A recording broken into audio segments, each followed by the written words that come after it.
हमें प्रदान करें माननीय मुख्यमंत्री महोदय भजनलाल शर्मा जी, राजस्थान सरकार। बोलिए भारत माता की।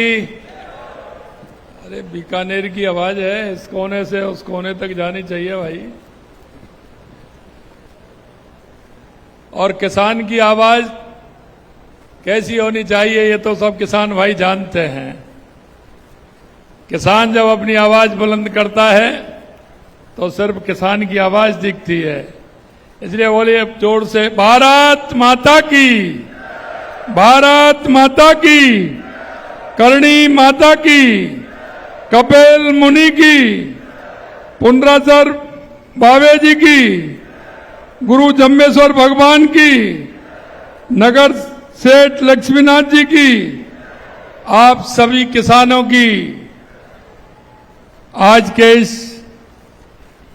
किसान सम्मेलन और किसान उत्पादक संगठन के कार्यक्रम में मंच पर विराजमान, जिनको कि अभी आपने सुना, ऐसे आपके यहां के प्रभारी मंत्री, कैबिनेट में मेरे साथी सम्मानीय गजेंद्र सिंह जी खीपसर साहब, कैबिनेट में मेरे साथी और आपके अपने ही श्री सुमित गोदारा जी, किसान आयोग के अध्यक्ष श्री सीआर चौधरी साहब, विश्वकर्मा बोर्ड के अध्यक्ष श्री रामगोपाल जी सुतार साहब, माननीय विधायक बीकानेर पूर्व सुश्री सिद्धि कुमारी जी, माननीय विधायक बीकानेर पश्चिम जेठानंद जी व्यास साहब, माननीय विधायक खाजूवाला डॉक्टर विश्वनाथ मेघवाल जी, माननीय विधायक डूंगरगढ़ श्री ताराचंद जी सारस्वत साहब,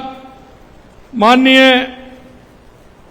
विधायक कोलाय श्री अंशुमान सिंह जी, कृषि शासन सचिव राजन विशाल जी, बीकानेर बीजेपी देहात अध्यक्ष श्याम पंचारिया जी, बीकानेर शहर अध्यक्ष सुमन जाजड़ जी, मंच पर विराजमान सभी अतिथिगण एवं प्यारे मेरे किसान भाई और बहनों, सबसे पहले तो मैं आप सभी का वंदन करता हूं, अभिनंदन करता हूं, आप सभी को मैं नमन करता हूं। और सबसे पहले मैं आप सभी को इस कार्यक्रम में आने पर बहुत बहुत धन्यवाद करता हूं।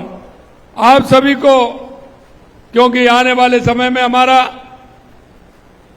नया साल आ रहा है, राजस्थान दिवस की अग्रिम शुभकामनाएं भी देता हूं और नए साल की भी शुभकामनाएं देता हूं। हमारी सरकार ने इस वर्ष से चैत्र शुक्ल प्रतिपदा पर राजस्थान दिवस मनाने का निर्णय किया है। आप सभी जानते हैं, जिस बृहद राजस्थान के उपलक्ष्य में हम राजस्थान दिवस मनाते हैं, आपको ध्यान होगा चैत्र शुक्ल प्रतिपदा 1949 को आपने देखा कि चैत्र शुक्ल प्रतिपदा को रेवती नक्षत्र इंद्र योग की शुभ घड़ी में हमारा राजस्थान अस्तित्व में आया था।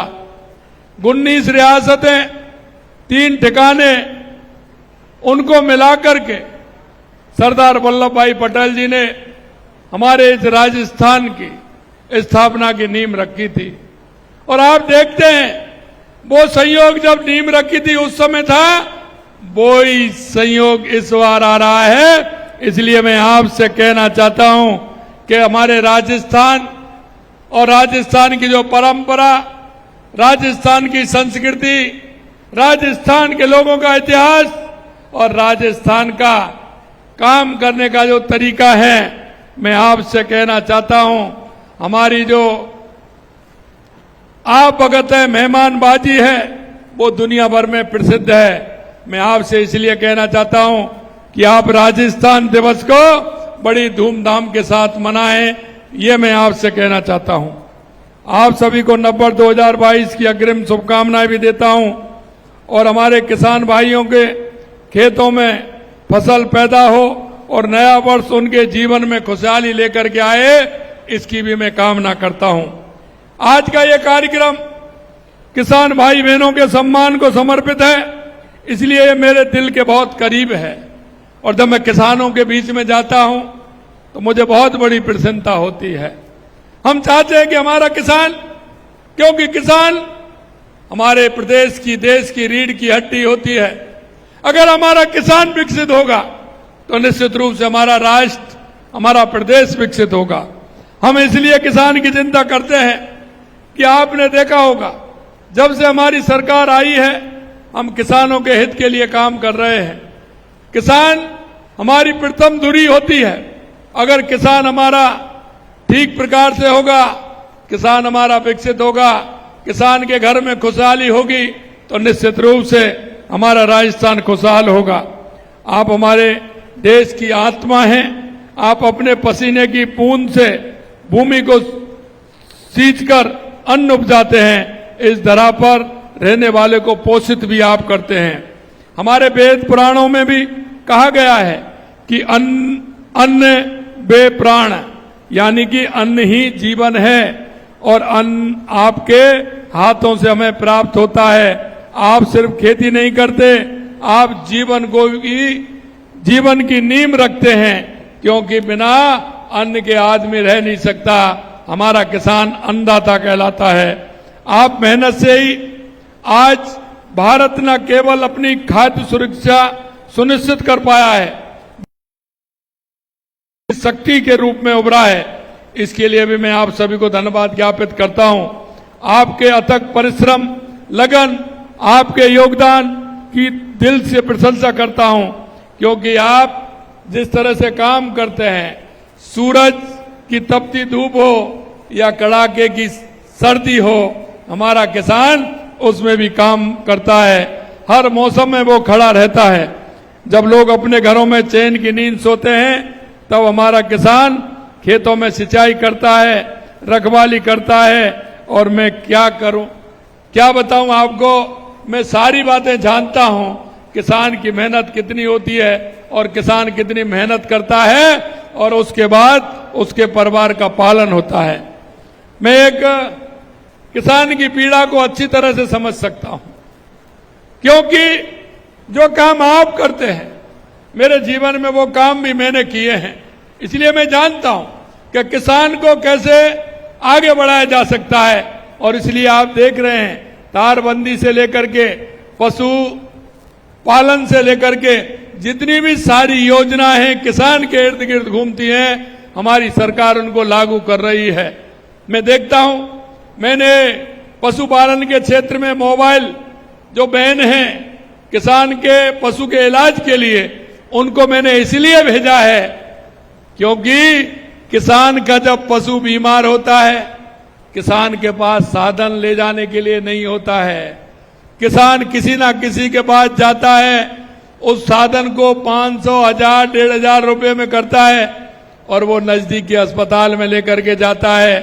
अब जितनी तो दवाई किसान को उस पशु को सही करने में लगेगी और उतनी उसके भाड़े में लग जाती है, आने जाने में लग जाती है। हमने सोचा क्यों ना किसान के लिए वो वैन लगे जिससे पशु पालक के पास हमारा डॉक्टर भी जाए, कंपाउंडर भी जाए और वो गाड़ी लेकर के जाए, आवश्यकता हो तो उसमें पशु को लेकर के अस्पताल आए। ये भी हमने व्यवस्था की है। लेकिन इसको कोई नहीं समझ सकता है कि किसान के पास साधन नहीं होता है तो उसे साधन करना पड़ता है। हमने कहा है कि हमारे किसान के जितने भी केस हमारे एसडीएम ऑफिस में चल रहे हैं, हमने एसडीओ को निर्देशित किया है कि जब आप गांव में जाओगे तो हमारे उस गांव के किसानों के जितने मुकदमे चल रहे हैं उनको लेकर के गांव के बीच में जाइए, उनसे बातचीत करिए, बातचीत के माध्यम से उनको निपटाइए, उनको फैसलों को करिए, तुरंत किसान को लाभ मिल जाए। नहीं तो आप देखते हैं किसान गांव से चलता है, सुबह कुछ नाश्ता पानी कलो करके वहां से निकलता है, खा पी करके दिन भर पूरा भूखा रहता है, मां वकीलों के चक्कर लगाता है, ऑफिस में जाता है, फिर अब शाम को वापस आता है तो उसका भाड़ा भी इतना लग जाता है।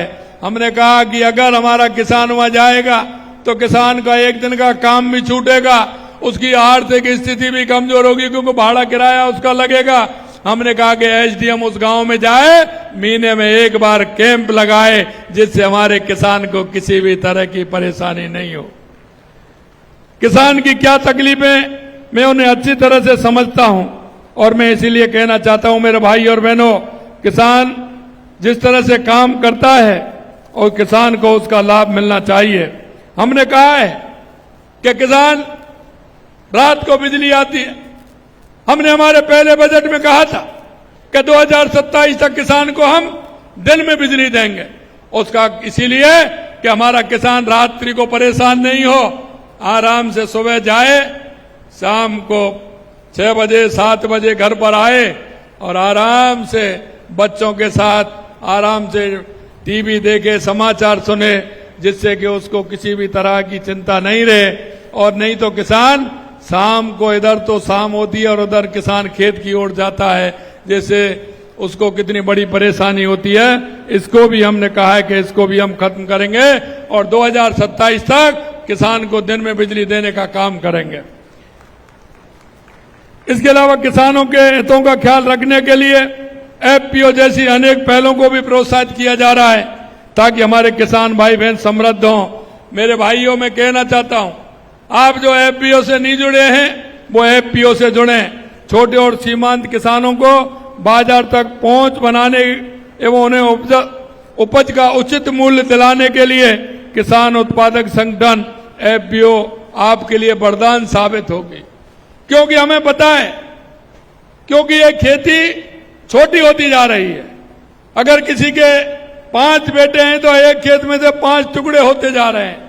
किसान सीमांत और लघु किसान ज्यादा बढ़ते जा रहे हैं। उसका कारण है तो वो किसी भी तरह से मशीनरी भी नहीं रख सकता है। 5 बीघे 8 बीघे 7 बीघे 10 बीघे 15 बीघे पर वो ट्रैक्टर नहीं रख सकता है, ऐसे संयंत्र नहीं रख सकता है। एफपीओ के माध्यम से जुड़ करके किसान को लाभ की खेती कैसे हो। हमारे देश के यशस्वी प्रधानमंत्री नरेंद्र मोदी जी कहते हैं कि हमारे लघु सीमांत किसानों को कैसे उनको लाभ की खेती हो। इस एफपीओ के माध्यम से किसान को लाभ की खेती हो। सामूहिकता से अगर वो काम करेंगे, अनुदान भी उनको मिलेगा और उसमें बीज से लेकर के खाद्य सामग्री तक उसको सस्ते दामों में भी मिलेगी। उसको पूरे सस्ते दामों में मिलेगी तो किसान की लागत भी कम आएगी, जिससे किसान को फायदा होगा। आधुनिक तकनीक का उपयोग भी कर सकेंगे, जिससे बड़े बाजार में पहचान बना सकेंगे। एफपीओ के साथ आपकी आवाज में ताकत आती है। ये एक ऐसा सरकारी ढांचा है जो आपको सशक्त बनाएगा और मेहनत का सही मोल भी दिलवाएगा। आप जब एफपीओ के जरिए एकजुट होकर बाजारों में उतरते हैं तो आपकी मेहनत का उचित पैसा भी मिलता है, मार्केट भी मिलता है। जहां आपका सामान अच्छी रेट पर मिलेगा, आप वहीं तो बेचेंगे। आप मोबाइल में डेली देख लीजिए कहाँ का भाव ठीक है। उस भाव के माध्यम से अगर आप देखेंगे कि इतना जाने में लगेगा, इतना आने में लगेगा, इसमें मुझे फायदा होगा, तो आपका माल ठीक प्रकार से अच्छे दामों में भी बिकेगा। भाई और बहनों, केंद्र एवं राज्य हमारी डबल इंजन की सरकार किसान के हित में उठाए जा रहे कदमों के आपके जीवन में सकारात्मक बदलाव आया है, उसकी चमक हमें आपकी आंखों में नजर आती है। मुझे गर्व है कि देश के यशस्वी प्रधानमंत्री नरेंद्र मोदी जी के नेतृत्व में भारत सरकार आपके जीवन को बेहतर बनाने के लिए निरंतर प्रयास कर रही है। उसके साथ हमारी राज्य सरकार यानी कि डबल इंजन की सरकार किसान के लिए काम कर रही है। सरकार ने किसान उत्पादक संगठन को बढ़ावा देने के लिए माननीय प्रधानमंत्री जी द्वारा 10,000 एफपीओ गठन के लिए 2020 में यह योजना शुरू की थी। यह किसान उत्पादक संगठन छोटे और सीमांत किसानों को बढ़ावा देने का काम करेंगे। इसी तरह से हमारी राज्य सरकार ने जब एक छोटा किसान अपनी उपज का सही दाम पाता है तो उसकी संतानें कॉलेज जाती हैं। आपने देखा एक बेटी से संवाद हुआ। हम चाहते हैं कि हमारा किसान का बेटा आगे मेहनत करे, पढ़े। और मैं इसीलिए कहना चाहता हूं मेरे भाई और बहनों, आपने देखा होगा हमने किसान के बेटे के लिए हमने पुलिस में भी 10,000 वैकेंसी निकाली है, 10,000 वैकेंसी निकाली है। हमने एक कैलेंडर जारी किया है, और हमने कैलेंडर इसलिए जारी किया है, आपने देखा होगा कि कब विज्ञप्ति निकलेगी, किस दिन पेपर होने वाला है, किस दिन रिजल्ट निकलने वाला है, और किस दिन नियुक्ति पत्र मिलने वाला है।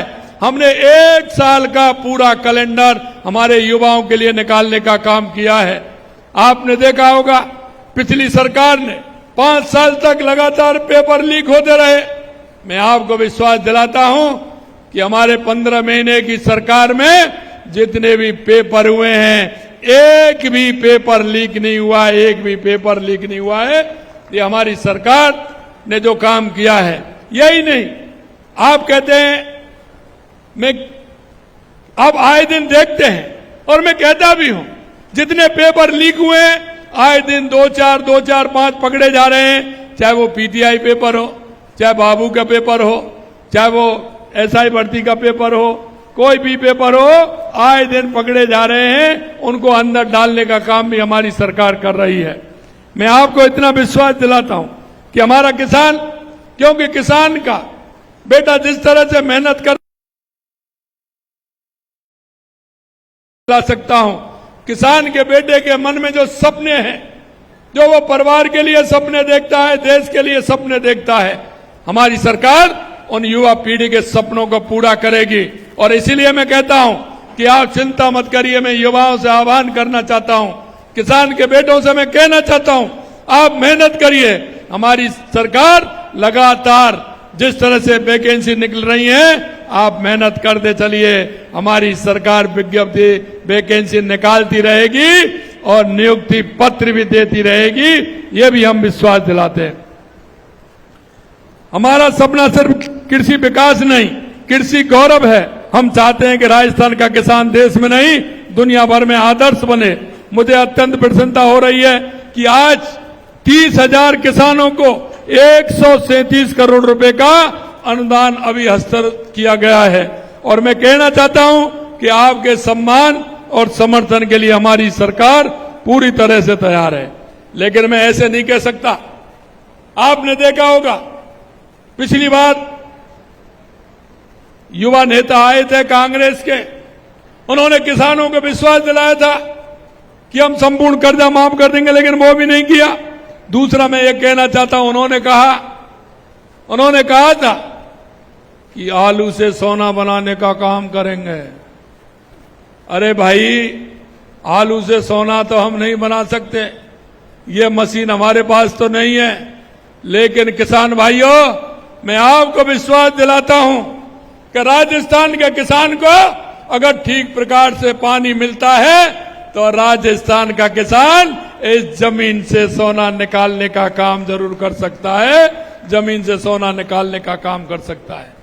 अभी अभी हमारे सुमित गोदारा जी बता रहे थे कि 1400 करोड़ रुपए सिंचाई परियोजना के लिए संभाग के लिए पिछली बार दिए थे, 1900 करोड़ रुपए हमने अभी दिए हैं। मैं आपको विश्वास दिलाता हूं, यही नहीं, संपूर्ण राजस्थान के लिए, चाहे वो हमारी ईआरसीबी की योजना हो 14 जिले के लिए, शेखावाटी के लिए हमारी यमुना समझौता हो जिस पर हमारी डीपीआर बनना प्रारंभ हो गया है, चाहे हमारा देवास स्कीम से उदयपुर संभाग का भीलवाड़ा चित्तौड़ के लिए पानी देने का हो, या हमारा बागड़ से माही डैम से हमारे जोड़ते हुए पाली जालौर सिरोही को पानी देने का हो। मैं इतना जरूर कह सकता हूं कि राजस्थान के सभी जिलों में अगर पानी जाएगा तो पीने का पानी तो मिलेगा, लेकिन किसान के लिए सिंचाई का पानी मिलेगा, जिससे हमारा किसान समृद्ध हो सकता है, किसान अपनी ठीक प्रकार से खेती कर सकता है।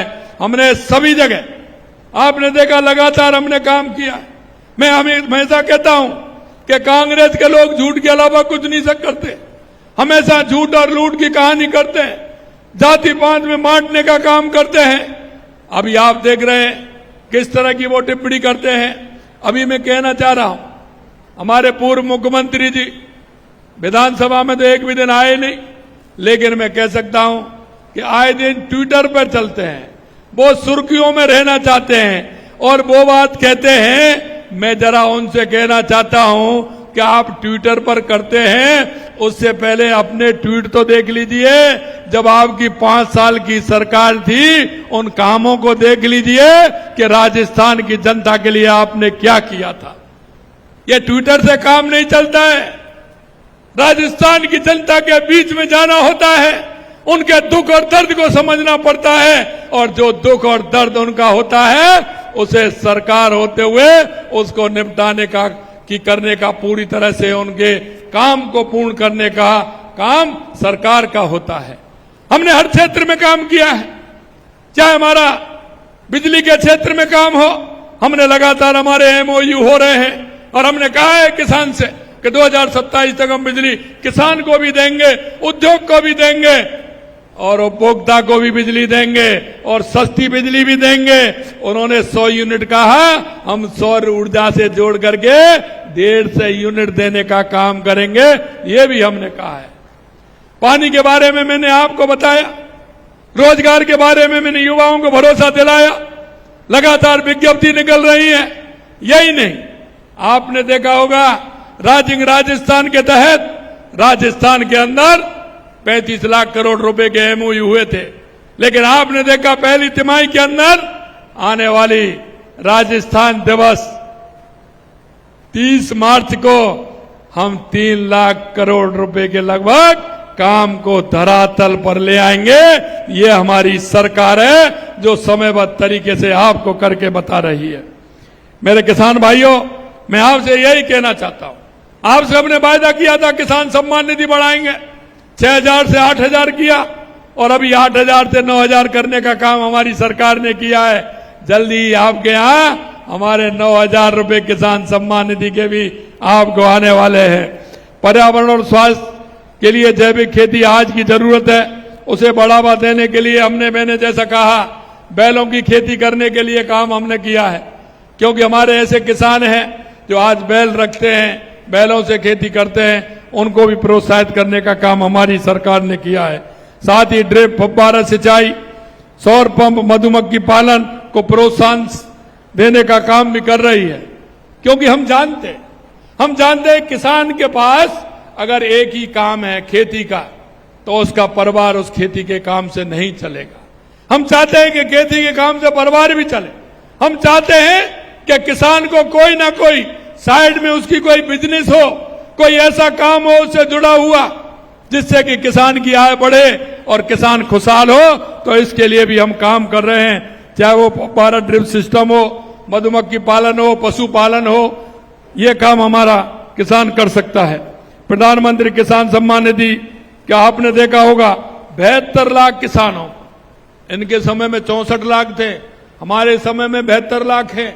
ये भी नोट कर लीजिए, क्योंकि हमने जब इनसे कहा था कि देश के यशस्वी प्रधानमंत्री नरेंद्र मोदी जी सम्मान निधि दे रहे हैं, तो हमने कहा कि जो किसान ऐसे हैं जिनके पिता जा चुके हैं, उनका नामांतरण नहीं खुला है, पोत हो चुके हैं, इस सरकार ने वहां वो सूची भी नहीं भेजी थी। 64 लाख किसान से 72 लाख किसान करने का काम हमारी सरकार ने किया है, जिससे उन किसान के बेटों को भी किसान सम्मान निधि मिले। और ये किसान सम्मान निधि 1,400 करोड़ रुपए की राशि हस्तांतरित की गई है। करीब 47 लाख किसानों को लगभग 29,000 करोड़ रुपए अल्पकालीन ब्याज मुक्त फसली ऋण बीमा वितरण किया गया है। प्रधानमंत्री फसल बीमा योजना के तहत 3,000 करोड़ रुपए से अधिक बीमा क्लेम वितरित किए गए हैं। राम सेतु, जैसा मैंने बताया, पानी सिंचाई की राम सेतु ERCP परियोजना हमारी चल रही है। इसी परियोजना के जो लाभ हमारे जिलों को 17 जिलों को लाभ मिलेगा। इस योजना के 12,000 करोड़ रुपए से अधिक कार्य क्रियान्वित प्रारंभ कर दिया गया है। यमुना समझौते का मैंने बताया। एक मैं कहना चाहता हूं, मुख्यमंत्री मंगला पशु योजना के तहत पशुओं का निःशुल्क बीमा करने के लिए 9 लाख पशुपालकों के 20 लाख से अधिक पशुओं का पंजीकरण भी किया गया है। क्यों? उनका पशुओं का भी बीमा होना चाहिए, क्योंकि पशु भी महंगा हो गया। कितने में गाय आती है, भैंस आती है, ऊंट आता है। अगर किसान का पशु किसी बीमारी के कारण मरता है तो हमने उसका भी बीमा करने का काम किया है। भाई ये नहीं जानते हैं, इनको पता नहीं है किसान के लिए एक पशु अगर जाता है तो कितना लॉस होता है। अरे भाई, मुर्गे के लिए तकुआ का घाव बहुत बड़ा होता है। हमारे किसान भाई के लिए ये बहुत बड़ी क्षति होती है। उसका लाभ हमारे किसान को मिले, जिससे अपने परिवार में वो ठीक प्रकार से काम कर सके। आपने देखा होगा, हमने गोपाल क्रेडिट कार्ड भी इसीलिए बनाया कि किसान के परिवार में दूध हो और किसान पशु पाल सके। इस योजना का लाभ भी हमने बढ़ाया है। मैं इतना ही कहना चाहता हूं, पशुओं को स्वास्थ्य के लिए पशुधन निःशुल्क आरोग्य योजना, जो मैंने जैसा आपको बताया, मोबाइल वेटरनिटी का हमने भी दिया है। 1 लाख रुपए तक का ब्याज मुक्त अल्पकालीन ऋण उपलब्ध कराने के लिए राजस्थान गोपालक क्रेडिट कार्ड की योजना भी हमने चलाई है। करीब 34,000 पात्र गोपालों को ऋण स्वीकृत किया गया है। गोपालक योजना में भी, गोपालक क्रेडिट योजना कार्ड भी हमने 34,000 पात्र किसानों को भी देने का काम किया है। और इस बार आप देखेंगे बजट में भी काम किया है। और मैं ये भी कहना चाहता हूं, गेहूं का समर्थन मूल्य भी बढ़ा है। किसान कल्याण के कार्य भी हमने किए हैं। किसान को राहत देने के भूमि विकास बैंक ऋण में 1 टाइम सेटलमेंट भी किया है, हमने योजना लाई है। मक्का फसल की उत्पादक बढ़ोतरी में मूल्य संवर्धन के लिए बांसवाड़ा में 20 करोड़ रुपए की लागत से सेंटर ऑफ एक्सीलेंस फॉर मेज की स्थापना भी की गई है। आगामी वर्ष ग्लोबल राजस्थान एग्रीमेंट मीट ग्राम आयोजन किया जाएगा। और ऐसे कई क्षेत्र हैं जहां मंडी की मांग की थी उन्होंने, उन क्षेत्रों में मंडी भी खोलने का काम हमने किया है। यही नहीं मेरे भाई और बहनों, आपने देखा होगा मूंगफली की हमने पहले कहा था 25 क्विंटल खरीदेंगे, लेकिन बाद में हमने आपकी मांग पर 40 क्विंटल करने का भी काम हमने किया था। और आपने कहा था, क्योंकि लास्ट उसकी 15 फरवरी थी, लेकिन आपकी मांग आ रही थी कि इसको और बढ़ाया जाए, तो उसको भी हमने 10 मार्च तक करने का हमने काम किया, जिससे हमारे किसानों को उसका फायदा मिले। मेरे प्यारे किसान भाइयों और बहनों, मैं आपसे इतना ही कहना चाहता हूं, राज्य सरकार की योजना का लाभ उठाकर एफपीओ में शामिल होकर आप न केवल खुद को सशक्त बनाएं, बल्कि देश और प्रदेश के विकास में अपना योगदान दें। अंत में एक बार मैं सभी का आभार व्यक्त करता हूं और आने वाले नव वर्ष की आपको शुभकामनाएं देता हूं। राजस्थान दिवस की शुभकामनाएं देता हूं।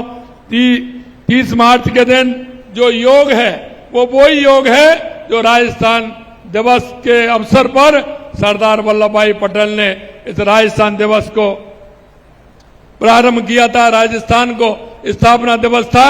मैं आपसे इसलिए कहना चाहता हूं, उस दिन आप अपने घरों में दीपक जलाएं, लाइट लगाएं, आराम से आरती करें, इस तरह के आयोजन करें, क्योंकि हमारा राजस्थान जैसा दुनिया में कोई प्रदेश नहीं है। हमारा विकास और विरासत दोनों साथ साथ चलने चाहिए। हमारा किसान आगे बढ़ना चाहिए और हम यही कहना चाहते हैं कि हमारा किसान आगे बढ़ेगा तो निश्चित रूप से हमारा प्रदेश आगे बढ़ेगा। इसी आशा और विश्वास के साथ आप इतनी बड़ी संख्या में, क्योंकि कार्यक्रम 3 दिन पहले ही फाइनल हुआ था, आप इतनी बड़ी संख्या में आए हैं। मैं सभी को बहुत बहुत धन्यवाद देना चाहता हूं, बहुत बहुत धन्यवाद देना चाहता हूं। जय हिंद, जय भारत, जय राजस्थान, जय किसान, जय जवान।